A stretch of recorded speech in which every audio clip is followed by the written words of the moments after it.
Good afternoon, everybody. This is First Warn Storm Team Chief Meteorologist Brad Panovich. I want to do a quick little weather update on the severe weather risk later today and tonight. Now, we talked a little bit about this on the air yesterday. It looked really questionable. Even today, even though in the presence of these showers and storms which blew up over Arkansas and Tennessee this morning, the threat looks pretty minimal, but it's there.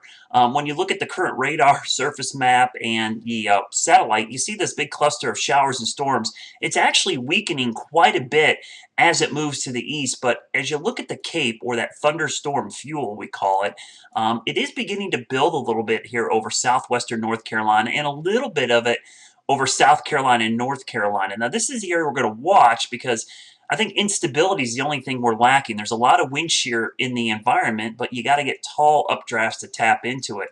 Now, while you're focusing on these showers and storms here, I think the actual severe ones are going to form back in this area later this afternoon. So they will not arrive in the Charlotte area likely till later tonight. These will weaken as they move into the mountains. They could see a little bit of rain in the Boone, Jefferson, Banner Elk area, but these will likely not be severe. The severe risk is going to pop up back in here. So as you look at the Storm Prediction Center has put out their slight risk today. That's that yellow area, which stretches from Charlotte, Hickory, Asheville, Greenville back to the west.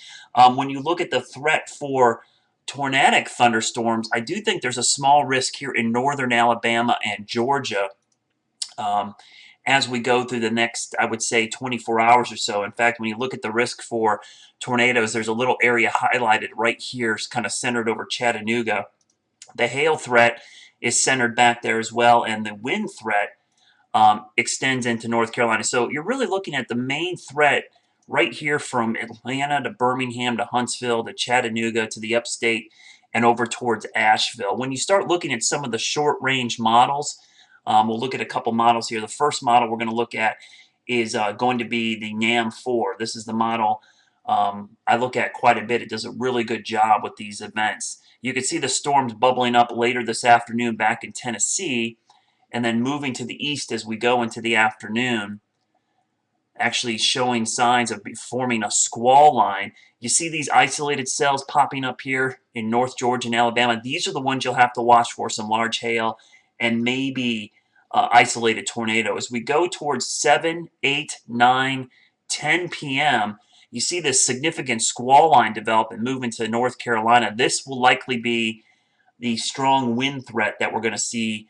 I would say, around midnight tonight, and then it moves through pretty quickly and then weakens as we go into the overnight hours. So that's a look at the NAM4. Let's look at the HRW model. Same time frame. You see a nice line of storms developing. The NAM12, which is just a lower resolution version of the NAM, you can see it's a little less impressive with that line. And then we look at the rapid update models, which only go out about 16 hours. So we'll give you a good idea of what's going to happen this evening. It shows a line as well. So clearly something's going to develop here later this afternoon. When we look at the shear, this is the shear I'm talking about. You can see how much we have developing this afternoon, especially across western North Carolina. So a lot of shear here. The question to me is how much lift are we going to get? How much surface-based instability? When I look at the temperatures this afternoon, we'll go back and show you these temperatures. Let's see how warm we're actually going to get here.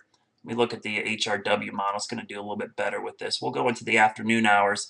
And you're looking about 67, 68 degrees in Charlotte, which is pretty good. That looks to me to be pretty warm enough. The question would be how much moisture are we going to get up in this area? Let's look at the current dew points.